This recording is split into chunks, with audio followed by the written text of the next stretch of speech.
Welcome to Archicraft, a bit of architect, your go-to podcast for modern software and solution architecture, enterprise strategies, and AI-powered engineering. Each episode is AI narrated, based on the original blog content by Dima Golodiuk at demango.com.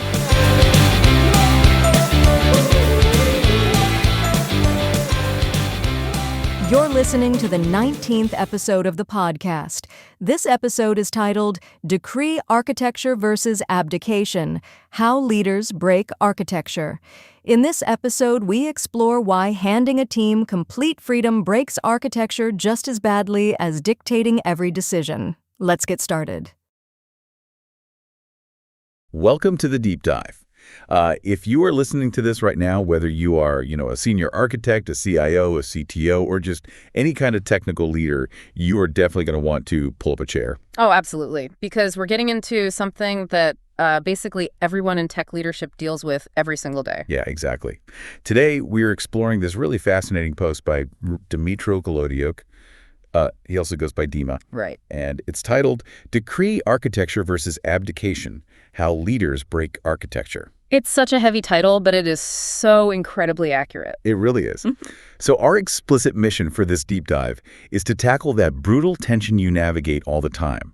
Like the tension between giving your engineering teams the autonomy they crave and, providing the firm direction they actually need to succeed. Because those two things are always fighting each other. Always. And we are going to explore why giving your team complete freedom is it's actually a massive trap, and why constraints are really your best friend here. Yeah, and how leaders tend to just swing wildly between two completely opposite but mirror image failures. Exactly. Okay, let's unpack this.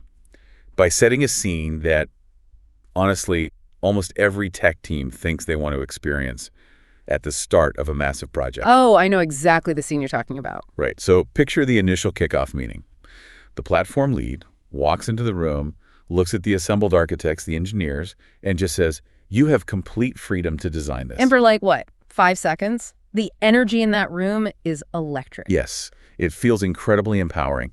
But then, the reality sets in. Someone raises a hand and asks, wait, are we optimizing for long-term operational cost? Or are we prioritizing speed to market? Right. Or someone else chimes in with, are we building this core capability in-house, or are we buying an off-the-shelf enterprise solution? And suddenly that electric feeling just completely evaporates. The vibes are totally dead. What's fascinating here is the underlying mechanism of that evaporation.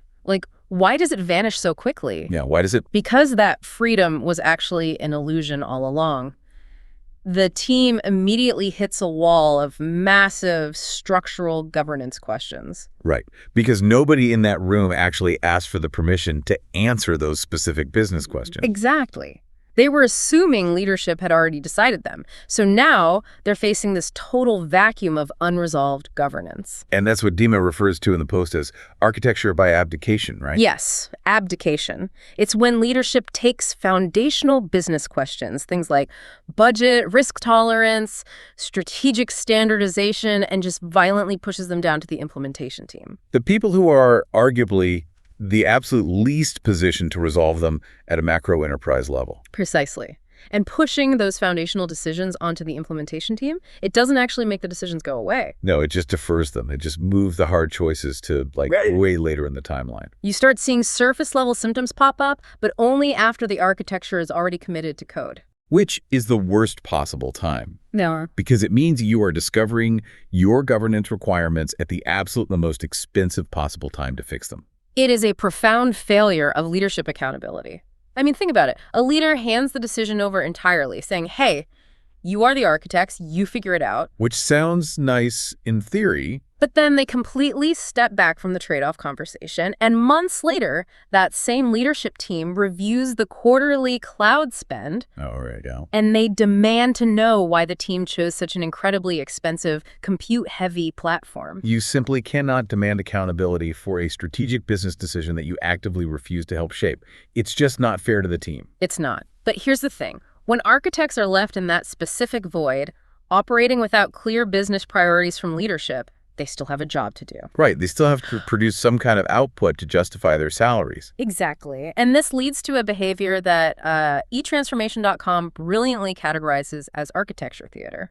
architecture theater. Oh, I love that term. So what happens when architects are left in this void without priorities or constraints? What does that theater look like? Well, it is a direct descendant of Bruce Schneier's concept of security theater. Wait, like the TSA stuff at the airport? Exactly like that. Those measures at the airport that visibly perform the act of security without mathematically improving the safety of the actual plane. Oh, wow. Architecture theater is the exact same dynamic applied to system design. When leadership fails to define a stance on cost or time to market or, enterprise risk, The architecture team just ends up producing a massive volume of defensible-looking artifacts. yes, they generate comprehensive UML models, complex guiding principles. Beautifully formatted, multi-year roadmaps in perfectly branded PowerPoint decks. And all of it gets mistaken for actual forward momentum because, honestly, it looks like rigorous engineering work. There's no shared basis to say a design is wrong, so anything goes. It's like hiring an architect to design a building for you, giving them a completely blank check, but refusing to tell them if you want a family home, a skyscraper, or a factory. That's a perfect analogy. And then when they show you a fully rendered blueprint for, like, a bowling alley, you can't really be mad. You gave them no constraints. Right. You're forcing your engineers to commit to structural load-bearing physics without giving them the actual functional constraints of the business. But wait, I want to genuinely challenge this idea, though. Play devil's advocate for a second. Sure, go for it. Because in software engineering, especially at the senior levels you and I are talking to, we often treat constraints as, like, the enemy of velocity and innovation. That's definitely the culture, yeah. Like, if a CTO tells a highly skilled engineering team, you have a strict operational budget and you are absolutely mandated to use our existing Kafka cluster, doesn't that totally kill their innovative spirit? Don't creators need a blank canvas? I get why people feel that way, but it is a pervasive and frankly incorrect assumption in tech culture. The research Dima cites actually points in the exact opposite direction. Really? How so? Well, Dima brings in Patricia Stokes. She authored this fascinating book called Creativity from Constraints, and she studied breakthrough creators across vastly different, highly complex fields. Like who? People like the painter Claude Monet, the composer Igor Stravinsky, and the architect Frank Lloyd Wright. Okay, heavy hitters. Right. And Stokes found that well-chosen constraints are actually the very mechanism that produces creative breakthroughs. It's not the absence of boundaries that sparks genius. It's the friction of pushing against a boundary that forces lateral thinking. Exactly. And to build on that, the source material also references Therese Amabiel's componential theory of creativity. Okay, break that down for us. Basically, her theory points out that creative output depends on three things: domain skill, creative processes, and intrinsic motivation. And a lot of tech leaders assume that handing down, say, a rigid compliance checklist or a hard latency cap will just instantly destroy that intrinsic motivation. But Amabiel explains that constraints aren't automatically hostile to motivation. In fact, constraints actually define the problem space where creativity becomes valuable. Here's where it gets really interesting. Because if we apply that to the enterprise tech world, real architectural work simply cannot survive without constraints. No, it can't. It's impossible. Regulatory requirements, data sovereignty laws, security policies, budgets, vendor strategies — these are the physics of the enterprise. Yeah, they're gravity. You can't just ignore them. So if you, as a leader, remove all of those constraints in the name of empowering your developers with a blank canvas, you haven't freed them at all. Not all. You've just delayed the inevitable collision with a reality. The collision is 100% inevitable. The only variable is whether it happens during the planning phase where, adjustments are cheap. Or in production. Right. When millions of dollars and countless engineering hours have already been spent. A well-defined constraint, like a hard cap on cloud infrastructure spend, doesn't eliminate an architect's creativity. It focuses it. Yes. It focuses their domain skill onto the exact problem space where that creativity actually generates real business value. Okay, so if pouring that concrete blindly, like letting teams operate in total freedom through abdication, is a disaster, then the obvious fix must be for leadership to step in and strictly dictate the design. Right. This raises an important question, and it is really the crux of why architectural leadership is so difficult to calibrate. Dictating the design is the exact mirror image failure of abdication. Wait, really? The exact opposite failure? Yes, Dima calls this decree architecture. Decree architecture. Okay, define that for us. It happens when leadership picks the specific technology first and then forces the architecture team to justify that choice afterward. It's the CTO walking into a room after reading a blog post and stating, "We are migrating everything to Azure," or "Every new build must be Kubernetes." Or, we're adopting a strict microservices architecture globally, no exceptions. And suddenly the architect's role degrades instantly. Instantly. They are stripped of their function as a complex problem solver and reduced to a mere validator. They just spend their time figuring out how to rubber stamp the boss's predetermined choice. Why is a leadership mandate like that so much more dangerous at a massive organizational scale than, say, on just a single project? Understanding that requires looking at the profound difference between a solution architect and an enterprise architect. Okay, yeah. What's the fundamental difference there? Well, a solution architect's mandate is heavily optimized for a single system. You ask them, what's the best tech for this specific customer-facing app?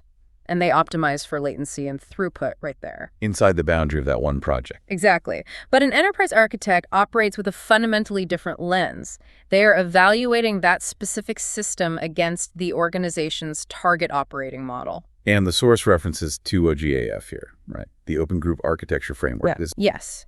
TOJAC AF treats enterprise architecture not just as big solution architecture, but as checking that system against a deliberate future state for the whole enterprise. So what does the enterprise architect's checklist actually look like? They're looking at the proposed system and asking things like, does pulling in this shiny new graph database create an isolated technology silo? Right. Does our ops team even know how to support this? Exactly. Or does this duplicate a capability we already spent millions building in another department?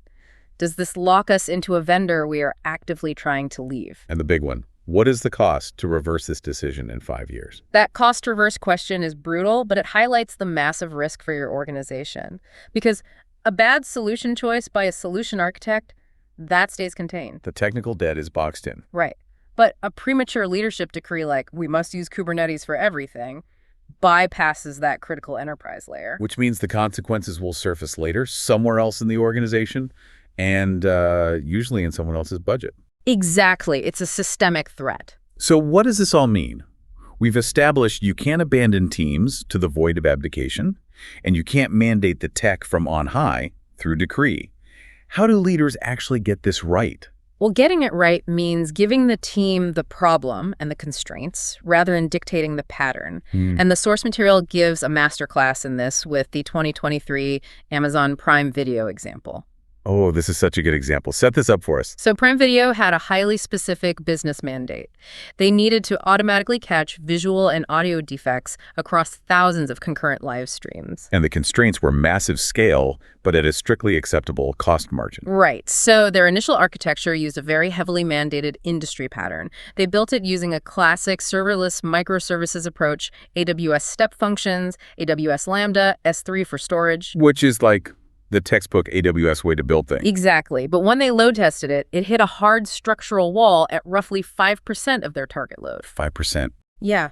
The infrastructure simply could not scale without driving the cost to astronomical levels. I mean, I understand exactly why step functions failed them there. When you're dealing with continuous video frame monitoring, the state transition overhead inherent in serverless orchestration is just, it's toxic to performance. It absolutely killed their throughput. Plus, pulling intermediate video frames from S3 for every step introduced network latency that made real-time processing physically impossible. So what happened? Did leadership double down on the serverless decree? No. And here's the critical success factor. Amazon leadership had mandated the problem, not the pattern. The team wasn't locked into an ideological decree that they must use Lambda, so they were free to pivot. And their pivot was wild. They consolidated everything away from microservices and rebuilt it as a monolith running on EC2 and ECS instances. Which allowed them to pass video frames in shared memory, completely eliminating that state transition overhead. And the result? They cut their infrastructure costs by over 90%. Oh, wow. 90%. Yeah, and that's not internal PR. That was verified by InfoQ. But Dima makes a really vital clarification here, right? This doesn't prove that microservices are bad. No, not at all. Taking that as the lesson is just swinging back to another decree. What it proves is that teams need the freedom to choose the architecture the problem actually requires. Speaking of microservices, that brings up the second example from the text. Segment, which is now part of Twilio. They had that famous goodbye microservices pivot. That's another perfect example of reversing a premature architectural commitment. Yeah, so Segment had taken a monolith and fractured it into a discrete microservice for every single customer destination. Which sounds great, but as destinations grew by like 3 a month, the operational overhead just exploded. Right, they ran into massive N+1 query problems across their network boundaries. Defect rates shot up, velocity plummeted. And the success story isn't just that they went back to a monolith. Reversing that premature architectural commitment was treated as a success, not a political failure. If we connect this to the bigger picture, the real takeaway from both Prime Video and Segment isn't the specific technology they ended up using. It's the culture. Exactly. It's that someone on those teams had the explicit permission to raise their hand and ask, what if we're solving the wrong problem with the wrong pattern? And the organization actually listened. Wow. Yeah, if your team can't ask that, if they're just afraid of a decree or floating in the void of abdication, your architecture department is literally just decorative. It's just an implementation function wearing an architecture title on the org chart. That is a sharp reality check. So, to synthesize this for everyone listening, the middle path for true architecture leadership isn't decree. You can't just dictate the tech stack. No. And it isn't abdication. You can't abandon the team to total freedom. It's stating the problem clearly, stating what cannot be violated, and making the crucial trade-offs together. You provide the boundaries, and within those boundaries, the team brings you calculated options. As we wrap up, we want to leave you with a final lingering thought to mull over. Think about your organization's most recent major technological shift. Maybe it was a massive cloud migration or a mandate to adopt microservices. Ask yourself, was that shift the answer to a clearly defined problem with agreed-upon constraints? Or was it a decree disguised as a strategy? And if it was a decree, whose budget is quietly absorbing the consequences right now? Let's hope it's not yours. The next time you are sitting in a kickoff meeting and someone offers you complete freedom, remember that to build a structure that lasts, you don't need a blank canvas. You need the right constraints. Thank you for joining us for this deep dive into Dima's insights. We'll catch you next time. Thanks for tuning in to Archicraft. This episode was generated using AI from Dmitro Golodiuk's blog at demongo.com/news. If you enjoyed this episode, follow the show on your favorite platform and share it with fellow architects and engineers. Until next time, build smart, architect with intent.